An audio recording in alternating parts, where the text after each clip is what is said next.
Welcome, everybody. RPR Sports is back on the air. We've been gone for a while, but we're happy to be back, this time in the form of a podcast. This time of year, a lot of exciting things going on, but we've decided we're going to focus on the NCAA tournament for the next few weeks. And specifically, given the interest in the Villanova Wildcats, yours truly being an alum, I've invited a few friends to come on, talk Villanova basketball, but we'll certainly also touch on the NCAA tournament, the other contenders, and a variety of other things related to the tournament. So I hope you enjoy this inaugural broadcast, and please sit back and enjoy RPR Sports.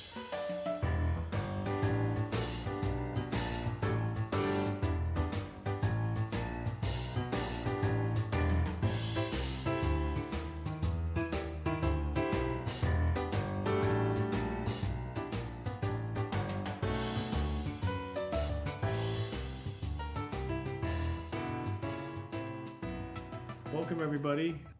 This is the RPR Sports Basketball Show, specifically focused on Villanova basketball and the NCAA tournament. As I mentioned in my intro, we're going to be talking tonight to a few friends of mine who are also happen to be rabid Villanova fans as well as alums. My friend Adam is on our phone with us from New Jersey. Adam, you want to say hello to the folks out there? Good evening, everybody. It's a pleasure to be here. Hope you mean it, Adam. I certainly do, Peter. Certainly do. All right. And John, are you there as well? I am here, Peter. And John comes to us from Atlanta, where what's the weather down there today, John? Actually, a little nippy, Peter. Low 50s and 25-mile-an-hour gusts. So it's for here, it's nippy at this point. So. Well, up here, I think it's upper 30s, and so for us, it's not horrible, but it's a little bit below normal for our weather.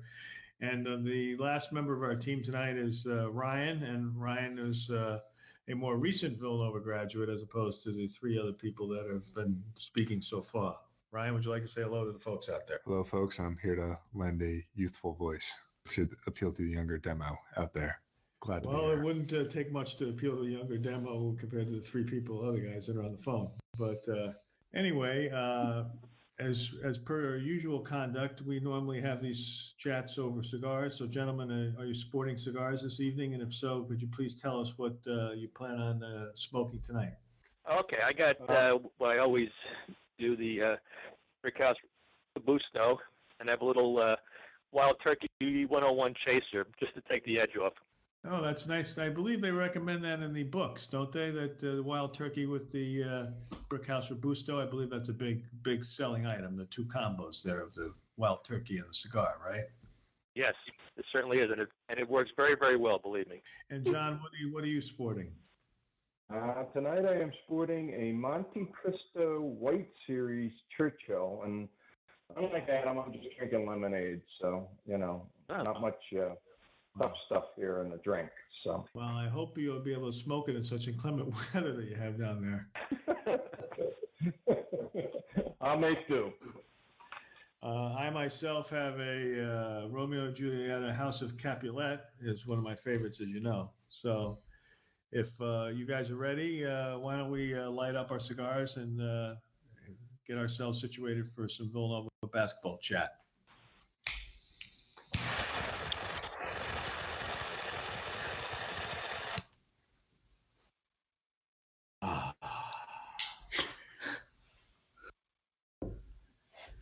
How we doing? We guys in El Flamo down there? All done. Yes, I just got liftoff. I'm ready to go. Okay. And Ryan is not a non-cigar smoker, so he'll have to inhale secondhand smoke through the internet. But otherwise, we're ready to go. Well, let's start off with I think a mutual congratulations to our Cats. Another outstanding regular season, including postseason tournament, of course, and lots of good vibes coming into the tournament. So before we look ahead, I thought maybe we'd spend some time chatting a little bit about this season. One of the stats that I saw that I wasn't aware of until it was pointed out to me was the fact that the Wildcats finished with a 30-4 record, which is their fourth consecutive season with 30 or more wins, and that ties Kansas as the only other school in NCAA history that have had four consecutive 30 win or more seasons in a row. So I thought that was pretty impressive company for the Wildcats to be in. No, very true, and it's certainly something to be proud of. Yeah, well, I figured that when I saw it was just Kansas, I guess I figured places like Kentucky and Duke and UCLA, you figure when you look back at the history of the game that a couple of those schools must have been able to put that kind of run together, but apparently not. And it's pretty amazing when you consider they really don't have one and dones in their stable either. It's a testament to good coaching and the durability and experience of like the juniors and seniors that we have. So. Yeah, John, to add to your point, I would definitely agree with that. I think it really is a testament to the quality of guys that we get to buy into the program. And 5-6 years ago, I don't think we could have foreseen this being the case, that we had this sort of sustained excellence. But right now, being in the midst of it, you really sort of see the blueprint for success as started, like you said, with Jay and his ability to recruit guys that may not be the absolute best in their recruiting class or coming out of high school, but guys that might have a little bit of a chip on their shoulder and guys that have a good character and are prepared to work hard to buy into the system and then ultimately develop their skill over the course of 3 or 4 years, and knowing that at the end of the 3 or 4 years, they're going to get their shot to, make some money off of that trade that they've learned over the last 4 years. I'm constantly in awe of the fact that we've been able to pull this run together. And honestly, based off the quality of the rest of our roster, and we don't even use all of our scholarships, which is something to note, I think we have a blueprint that we can follow into the future, even if rules change in the NBA and things like that. Well, to your point too, Ryan, last night when Jay was on ESPN on the Bracketology show, Jay Billis was going to ask Jay a question, but before he asked him a question, he made the comment and he said that he feels that Jay Wright and Villanova have created the best college basketball culture in the country.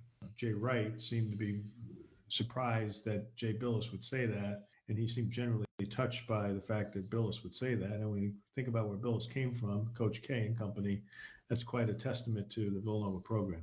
No, I agree 100%. No, I think as Ryan and John said, it's just a testament to the program. It's a testament to the quality of the staff, the quality of the coaching staff more than anything else. I mean, for this year, there'll be 2 number 1 draft choices, which is really saying something. And I think Mikal Bridges would look awfully good in a Knicks uniform, but yeah, no. And the other thing, you talk about Bridges and his transformation, I think, is one that a lot of guys who might potentially be looking at Villanova can look at and say, I'm going to come here, I'll put in my work. And I think the most amazing part is the job that the strength and conditioning coach, Coach Shackleton, did with him over the course of the 4 years. I read a piece recently that said that basically they consider him pound for pound the strongest guy on the team now, after sort of being bullied and being basically blown away by the wind when he got to school. He took that redshirt year, got stronger, got the physical tools there, and then the skill set totally changed his jump shot when he got there. It really is pretty amazing. And then you guys got guys like Brunson, who basically from day one were ready to go, and Brunson also a kid who's graduating in 3 years. It's just high quality players, high quality staff, and like Bill has said, there's definitely a culture, and the guys use that brand of playing Villanova basketball in every post-game press conference. So, it's been beaten into their heads with everything like that. So it's a sort of a golden age right now. So we're very lucky. Yeah, you're right, Ryan. Shackelford has been tremendous in the backdrop in terms of shaping players and getting them in shape. Because you remember when Amari came to campus, he was like 280 pounds.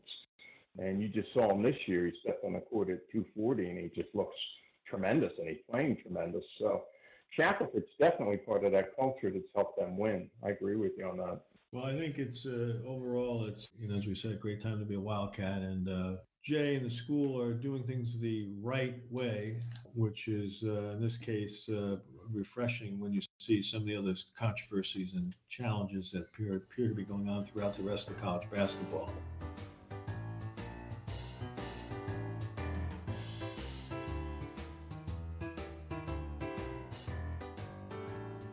I guess if we had to pick out some highlights this year, for me, I think the season got off to a great start with the tournament down in Atlantis. Even though they didn't end up playing some of the higher seeds, they went through there, and I think they got a lot of confidence.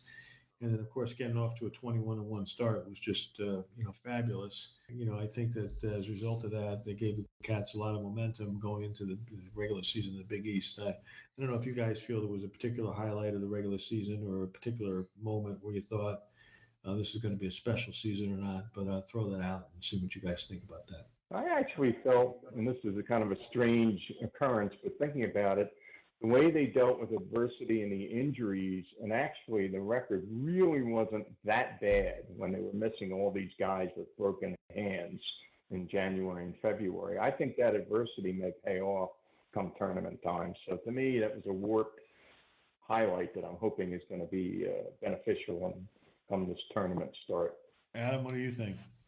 I'd say to me, it's always the Big East tournament. To me, it's always been a survival tournament more than anything else. And and also keep in mind you're playing 3 games in 3 nights and 3 very tough games. And to make it through that tournament and to be Big East champs again, that to me is always the highlight of the season.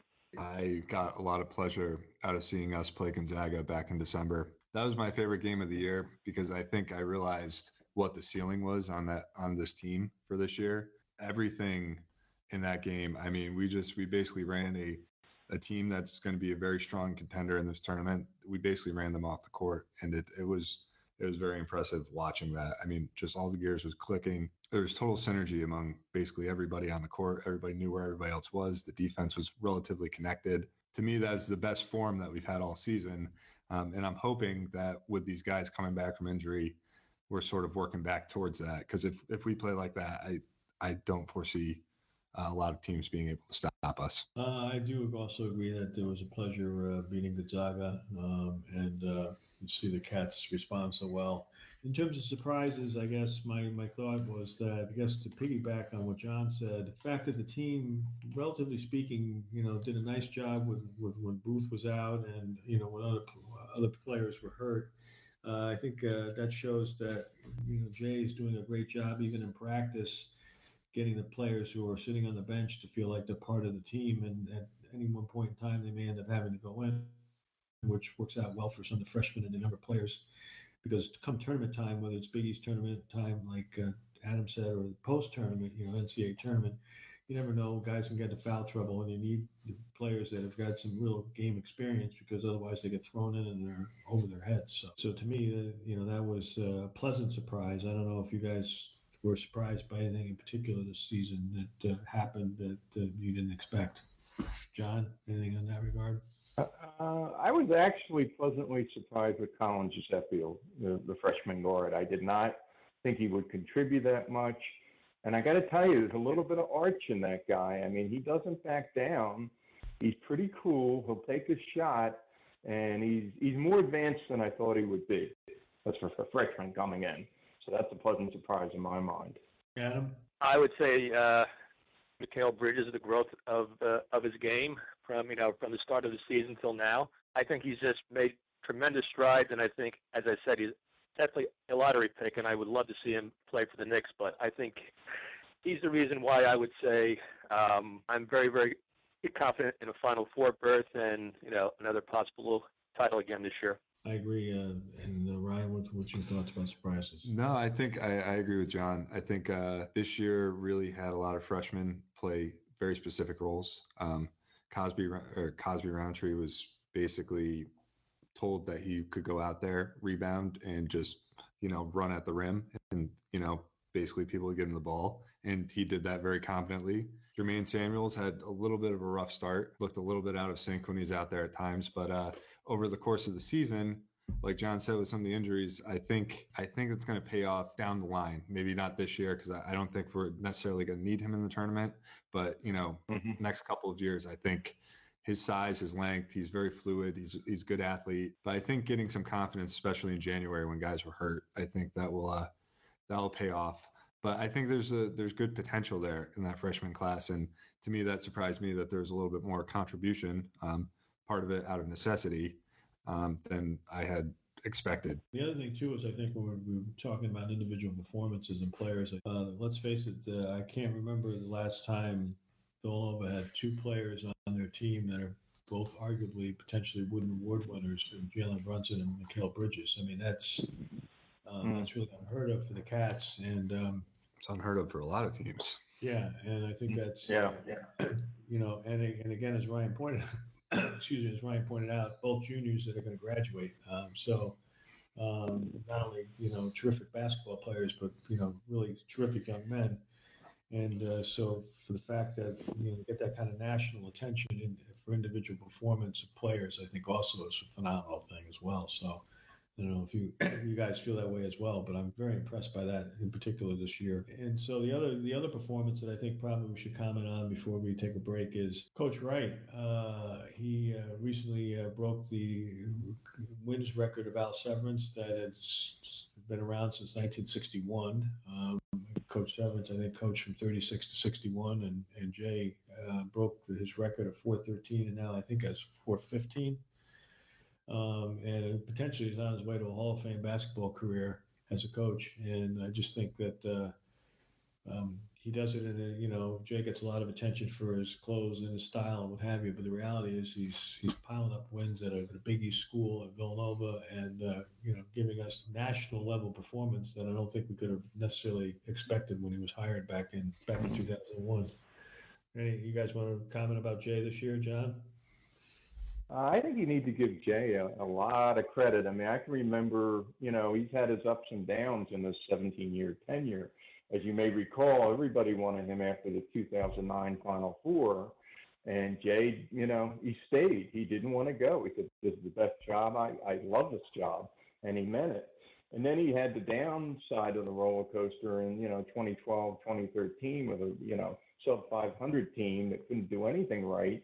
People, were whispering, maybe Jay should go. Jay said, no, I'm going to fix this. And he stepped up and changed his philosophy about the guys he recruited, as Ryan alluded to. And he's just kept on going and gotten better. So I think Jay deserves a ton of credit for, the tenure, the ups and downs, and the moving forward and just improving. I think he's done a great job personally. Adam?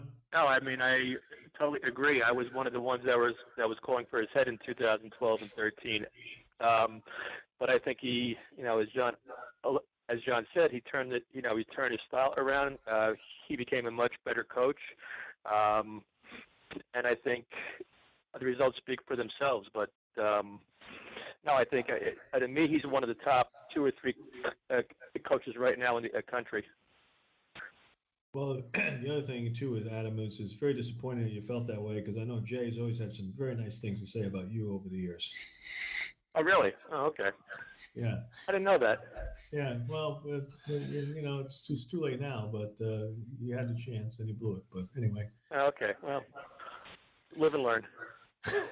Ryan, any capping comments? I think John and Adam have hit a lot of it on the head. I think he, besides just changing his recruiting philosophy, I mean, the offense, how much better is our offense now than it was? I graduated in 2013, and that era was basically the doldrums of this current Jay Wright era of Villanova basketball.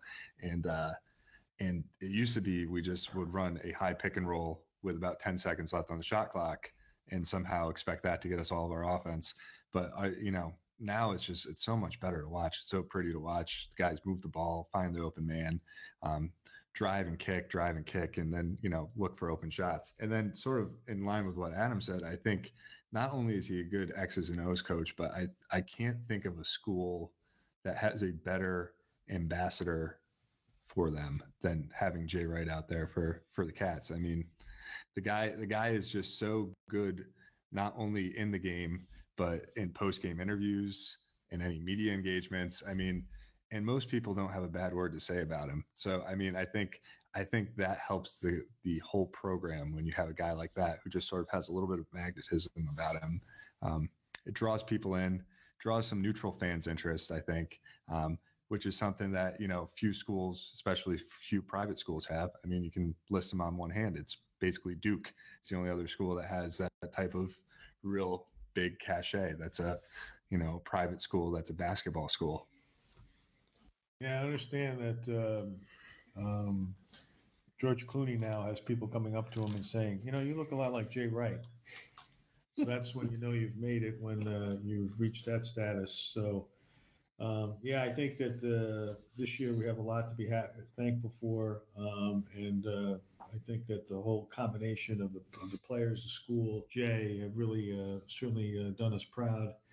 And obviously, we'll hope that that good fortune continues. So I think this might be a good time for us to take a little break.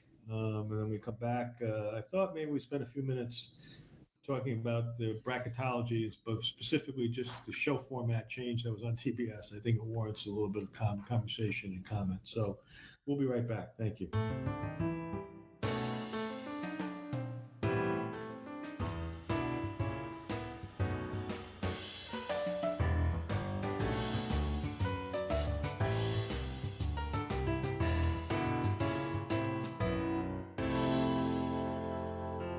Okay, we're back.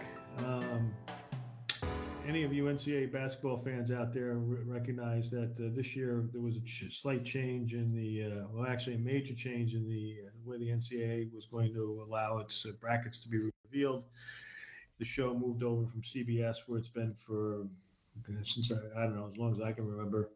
They moved it over to TBS, so TBS could put its own special touch on the show, and they extended it to a 2-hour show, but they decided they were going to change the format a little bit, and they would announce all 68 teams that were in the tournament alphabetically, and then come back and then tell you where the teams were seated and what brackets they were in and who they were going to play and et cetera. And to say the format I thought was unnecessary is an understatement. And then TBS, if you watched the show, had technical difficulties at the beginning, and the sound and the audio and the visual were not matched up right. So there was a delay in the talking.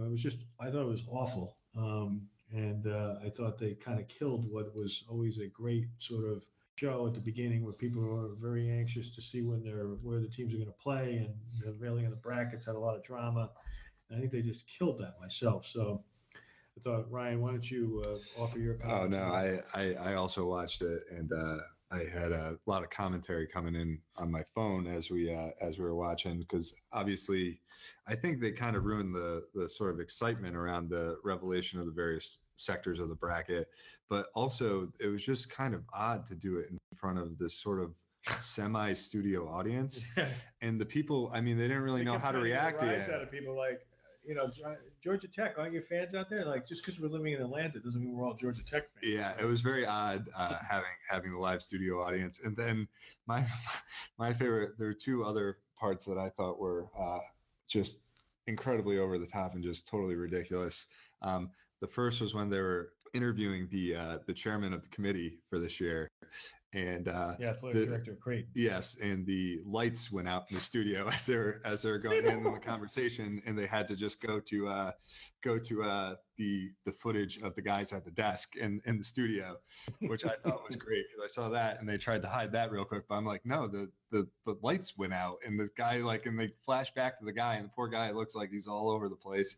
And the other was the fact that they couldn't get two brackets for Chuck and Kenny. That was just a total disaster. Those guys had more question marks. They were disagreeing, and they couldn't fill out the board because and even those guys were just like, they must have been laughing. They must have been like, this is like the least professional thing and they've been involved in a lot of unprofessional things, but those guys were probably like, but to be fair, it's not like we knew this tournament was coming up. I mean, it was something that got put together at the last minute. So TBS didn't really have a lot of notice that they didn't do the show. So Adam, you have any comments? Did you watch the show? Did you see the new TBS version of the bracketology? Well, I spent about 15 minutes on it. I'm an old school kind of guy, and as you said before, to me, CBS did an outstanding job. I mean, just breaking it down bracket by bracket, and spending about 10 to 15 minutes on each region.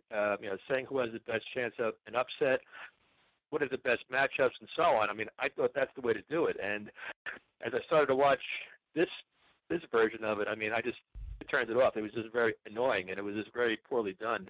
But again, I just, being an old school person, and to me, just take it bracket by bracket and just go through it. But, that's the way to do it, as far as I'm concerned. John, any thoughts? I agree with everything you guys said. And personally, being a Nova fan and knowing they were in, I was totally tuned out until they got to the brackets. So I guess there might be a target audience. If you don't know you're in the tournament, you're going to be watching. But I think, the Blue Bloods and everybody that's in, I mean, it's just a distraction, right? You want to get to the brackets and start the analysis, like Adam said. So I agree with everything everybody said on this.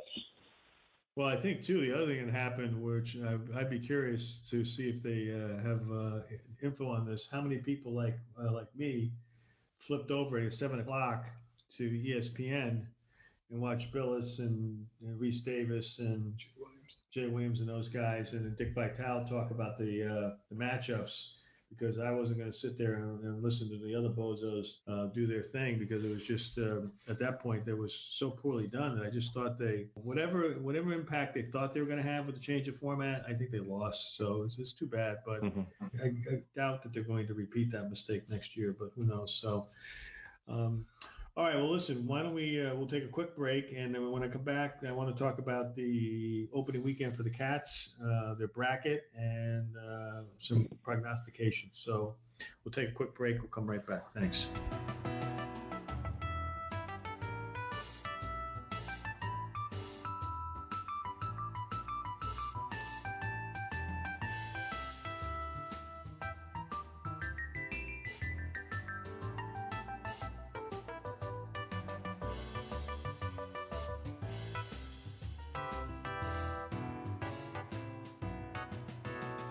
We're back. We'll continue our conversation about the NCAA tournament and the Villanova basketball. All you Wildcats out there in the Nova Nation know that for us fans of the Cats, the opening weekend of the NCAA tournament is always something that we look forward to with anticipation and a little bit of trepidation.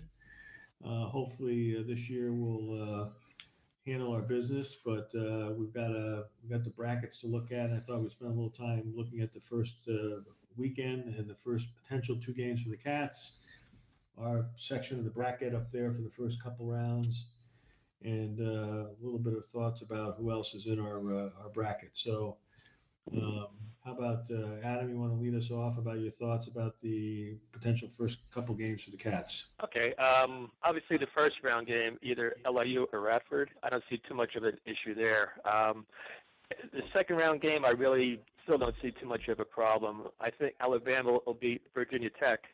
I don't really see too much of a problem facing them.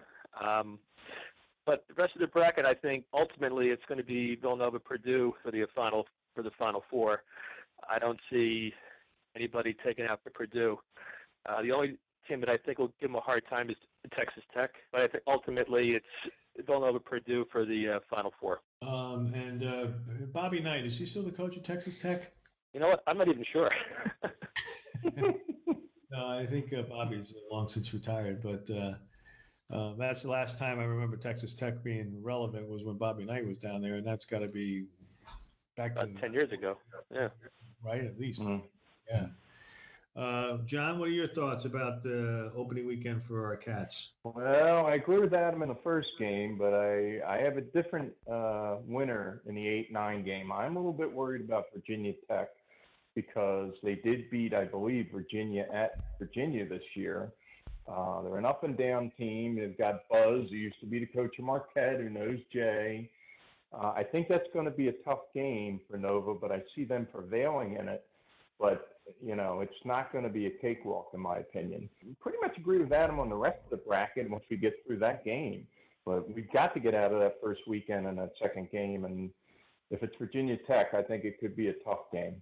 That's my opinion. So you see the Hokies as a tough matchup, and also because primarily we got Buzz Williams, who formerly of Marquette, that knows Wildcats pretty well. Is what you're saying? Yeah, and Virginia has a lot of similarities to us, in my opinion, in terms of style of play and whatnot. And Virginia Tech is giving them trouble. So yeah, by default, I'm saying with similarities there, it could be a tough game for us, but I do think we'll win. So you would say you would agree with Adam. Let's roll Tide then, because we're a better match. You think there's a better matchup with us in Alabama? Yes. Okay. Ryan, comments? No, I actually I think Virginia Tech's going to win. And I agree that Alabama would be a better matchup. Because I do think that they're sort of a one-trick pony right now. To me, Colin Sexton reminds me a lot of what De'Aaron Fox was like last year for Kentucky, except he doesn't quite have the supporting cast that De'Aaron Fox did there at Kentucky, having Malik Monk and company. So I do think that would be a better matchup. However, I was looking into it, and Alabama does have one of the best three-point defenses in the entire country. They're running a lot of people off the line. However, as most people know, the Cats are actually one of the best shooting teams, both from behind the line, and they're extremely efficient when they get the ball inside, which is primarily actually in our case Jalen Brunson posting up, but that's another topic to be discussed. But I agree. I think we'll get through that first game. That second game, Virginia Tech is tough. I was talking to a friend who was a Virginia fan, and he said, not for nothing, but that could be a tricky one for us because he saw his guys go down to them in a tight one, sort of grinded out game, sort of like the one that we had at Providence over the weekend. However, the one thing I will say that we have going for us is we have two of probably the five best players in this tournament on our team, probably the best player in the tournament, Jalen Brunson, and then Bridges is just, I think he's got a gear that he hasn't even shown us yet in terms of he's been playing within the offense, but I think he has the ability to just go get a bucket if we needed it. So to me, that type of shot making is going to be very important in some of these closer games. And I think those two guys can certainly handle that. I think all good comments. My overall thought is that this team not only has talent, but it has a grit and determination that I've not seen I think the championship team had some of it, but this team, I think, has it from the starters through the people that come off the bench. And you can just see in their faces and how they play that they just really are not going to lose. They don't want to lose, and they want to get to the Final Four. They want to have their own chance at a championship. They're smart players, and I think that they'll do what's necessary to win. So we've talked about in the past, as you guys know, to me, it's like, you let the Cats out of the opening weekend, that's when we tend to do real damage because we get on a roll. So if everything plays to form, I don't disagree. I think it could be a matchup with Purdue. But let's hope that we just get our act together and get out of the second round. But I think the rest of the bracket plays out pretty nicely for the Cats. So I'd agree with that. I think, Wichita State, West Virginia, both solid teams. I think even with West Virginia's press, I think we could handle that pretty well. We have enough ball handlers. We run our own little trap in that 1-2-2. So I think we'd be able to handle that. I haven't watched a lot of Texas Tech. I know they have a guard that's been out. I think his name is Evans, and he was a heavy scoring option, and they sort of had a little bit of trouble without him, but now he's sort of hopefully coming back for the tournament. At one point, Texas Tech, it was a top 10 team in the country, so there's a lot of talent there. But I agree. I think Purdue is probably the team that we're going to end up meeting down the line. And that kid Haas is an absolute load. I'm not sure how we're going to deal with him. Last year when we played them, we got him in foul trouble really quick, so he had to sit on the bench. But this year they have some of the best outside shooters in the country as well. Well, maybe Butler will do us a favor and knock off Purdue, and they'll beat out Arkansas and maybe knock off Purdue, and we won't have to worry about them. That's an interesting point because Arkansas also has a big man, Daniel Gafford, who's a potential first-round lottery pick. He's about 7 feet tall, lanky, so you could see that being a potentially tough matchup for Purdue as well. But I think Butler's an excellent team, and they can grind it out with the best of them. And West Virginia and Huggins, they were always a very good defensive team, but I don't think they really are that big a scoring threat. So go ahead. Actually, a lot of people were saying Murray State may actually pull an upset. A lot of people were saying that with West Virginia, and I find that hard to imagine. But a lot of the experts are saying Murray State may pull an expert. Yeah, well, actually, John, I'm on my computer. I have the KenPom ratings up, which are sort of some advanced offense defense statistics. Oh. And it's interesting that you say that because Murray State as a 12 seed is ranked ahead of a lot of other seeds that are actually above them. They're ranked number 59 on the Ken Pom ratings, and West Virginia's ranked at number 13. So you could see they do seem to have a little something there. So I have not watched Murray State play, but I'm sure they could give it a run. And apparently it was something. It was on. Is that ESPN? Russ? Yeah, we're the Las Vegas favorites. 72 favorites under Jinxology. I can't stand that. That's because everybody says we got the weakest region. So I don't know that we do have the weakest region, you know? Well, that's what people are saying, but God knows that hasn't been the case in the past. I think the first couple of games I think Purdue's a tough matchup for us, but I don't know. We'll see. We beat Purdue last year, didn't we? We did. But like I said, we got 4 fouls on Haas. Like, I think we had him out with 3 fouls with like 10. We actually beat them at Purdue last year. Yeah. Right. And they were ranked, right? He's 7'2", 260 something pounds. Yeah, he's a big boy. Yeah. And then they have another guy who's about 6'11", 240 or something that comes off the bench. So that would be a tough one for us. We'd really have to stretch it. But why don't we take a brief break, and when we come back, I'd like to look at the other brackets, and let's talk about who we think that the other teams are that might emerge out of the other regions, and then we'll kind of wrap things up for this show.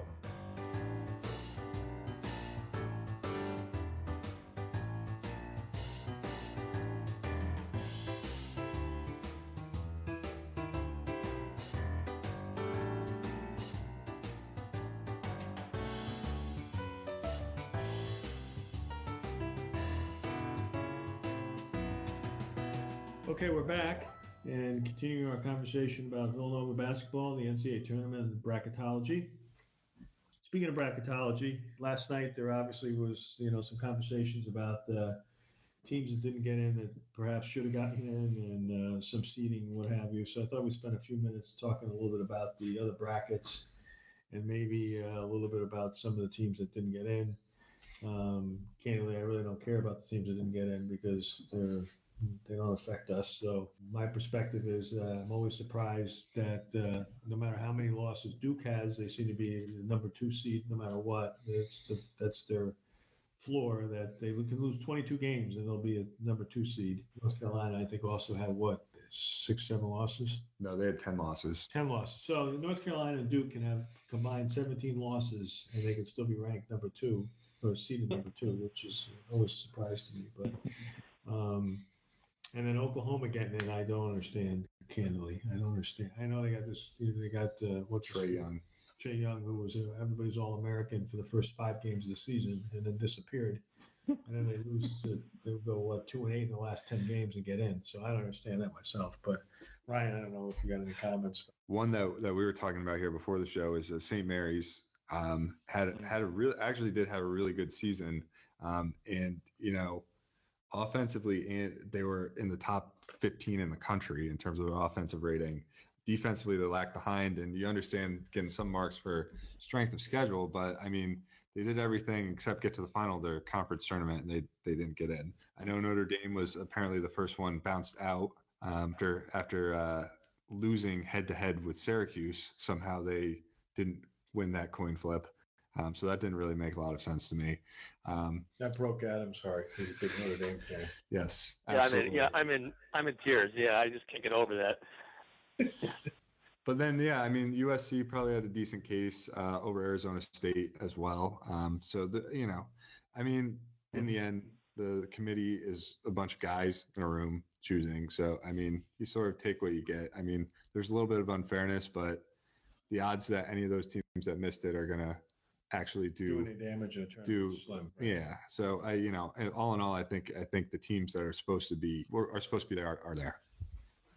John, any thoughts? Couple things I noticed. One is, Arizona State got in and Oklahoma got in, and everybody's like, what? They were crawling through, February into March with bad records. But the tournament selection committee has said they will look at the whole year as a body of work. And that's what's happened with Arizona State and Oklahoma. Whether you agree or not, that's what they've done. And I actually thought the seedings and where they put everybody in the brackets was better than average this year, in my opinion, from prior years. I thought it was pretty well done, actually. Adam? No, I think to John's point, I was very surprised Oklahoma got in. I don't think that they're a very good team, to be honest with you, but they somehow got in. And as you know, I was in tears that Notre Dame didn't get in, but I was kind of surprised because I thought they might sneak in there. So those are really my only two surprises, to be honest with you. Well, it's also nice. It does my heart well to see Syracuse get in, but have to play in the play-in game. It seems somewhat appropriate at this point in time from Coach Boeheim and company to have to win the play-in game in order to get their team into the tournament. So let's talk a little bit about who you guys see as the Final Four material come San Antonio time. And Adam, why don't you give us your thoughts on the Final Four? Okay. Well, in the South, I got Virginia going to the Final Four, and in the West, I have Gonzaga. Obviously, in the East, Villanova, and in the Midwest, Kansas. And the final game for the championship is going to be Villanova-Gonzaga. Wow. And of course, I kind of favor Villanova. I'm going to say another title for us. Wow, Adam, you're bold going out there with that pick. Gonzaga, huh? Okay. Yeah, I just have a hunch. It came down to them in Michigan. I think Michigan's peaking right now. Mm-hmm. But I just have a hunch. I think Gonzaga is due for some reason. I don't know why. But I think it's going to be a great final. Well, the good news is, Adam, nobody's listening to this, so they won't remember if you're wrong. So, but if you're right, I'm sure. I could be wrong. I'm sure if you're right, you'll be sending out links to this broadcast to everybody that you know, and then people that you don't know. Yeah, that's true. That's true. John, what are your thoughts? Well, it's interesting, Adam. When I listen to you, I have Virginia in the South. I think it's going to be a tough struggle, but I think they'll come out and get to the Final Four. Actually, Adam, I had Michigan beating Gonzaga, so I went the other way on that West region. And that's you're right. I like game. Gonzaga a lot. Yes, it is. Yeah. Because Michigan's peaking. You're right. So, and then on the other side, in the Midwest, I have to say I'm not a big Kansas fan, so it was really hard for me to put Kansas winning that region, but I did. And then in the final game, I have Virginia versus Nova, and of course Nova wins. It has to win. So that's how I see it. Hopefully we won't leave our hearts in San Antonio against Virginia. But anyway, Ryan, your Final Four, please. No, I think I'm sort of in large part agreeing with these guys. I think if Virginia gets to that Final Four, they're going to be battle tested by that time. I think Creighton could do some damage to them if they get through. I think either Arizona or Kentucky, if they have to play them, that's a really tough game for that Virginia team because there's a lot of physical talent across the court from them in that game. And then, Cincinnati has had a heck of a season and is offensive and defensively one of the most balanced teams in the country. I do think Virginia hasn't lost the pace battle at all this year. They've had teams that are very good all play at their pace. I watched them play against North Carolina in the ACC tournament, and they slowed North Carolina right down, made them play at their pace. And, there's some good athletes on that Virginia team, and there's some guys that can make some shots from the outside. So I think Virginia gets through there. That West region is really interesting to me. I think Xavier might even be in trouble in the second round. I could see Gonzaga making all the way to the Final Four. Ultimately, though, I think the winner of the UNC-Michigan potential matchup is probably the one that's going to get through the Final Four. And then the Midwest region for me, I think if Michigan State plays Duke, whoever wins that game is my Final Four pick from that region. I think Duke's got so much talent that if they can sort of right the ship and really get it right, I think they have about as high of a ceiling as anybody, even over Michigan State potentially. Well, that's very exciting. Some very astute picks. Of course, my picks are the ones that are actually going to be correct. I've got a little school called Villanova winning in the East, hopefully. And I don't think it'll be easy, but again, if we get past the first weekend, I think, like I said, I think our guys going to roll and they're on a mission to get back to the Final Four. The Midwest to me is a tough call. Kansas to me is one of these teams that's a great regular season squad, but recently they have not impressed in the postseason. Apropos of what Ryan's saying, I think Michigan State and/or Duke, but I'm going to pick Michigan State to get through over Kansas. I just think that even though there's controversy surrounding the teams because of other reasons, the play on the court is going to be what determines who advances in the tournament.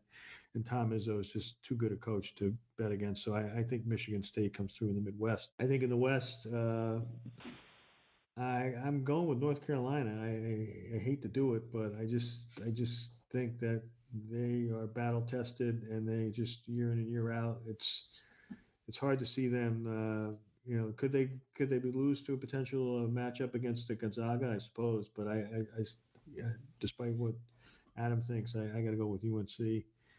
And then I do agree with John. I think that Virginia. I think this is their year to get to the finals and watch another team win the championship, because it's going to be Villanova. But the Yahoos, I think, have been a great team all year. I think they control the pace of a game better than anybody in college basketball. But fortunately, I think our squad is such that, we can win. And if it's a 90-point game, we can win. And if it's a 60-point game, we can win. So we'll have to see. Everybody can pay attention to us or not. But those are our final four picks. And it's great and very exciting to be at this time of year again. Certainly for Nova Nation, there's a lot of anticipation and a lot of excitement. We'll all be watching with hopefully great joy in terms of seeing our Cats take the court yet again as a number one seed. I think the Big East has prepared us nicely for this particular tournament.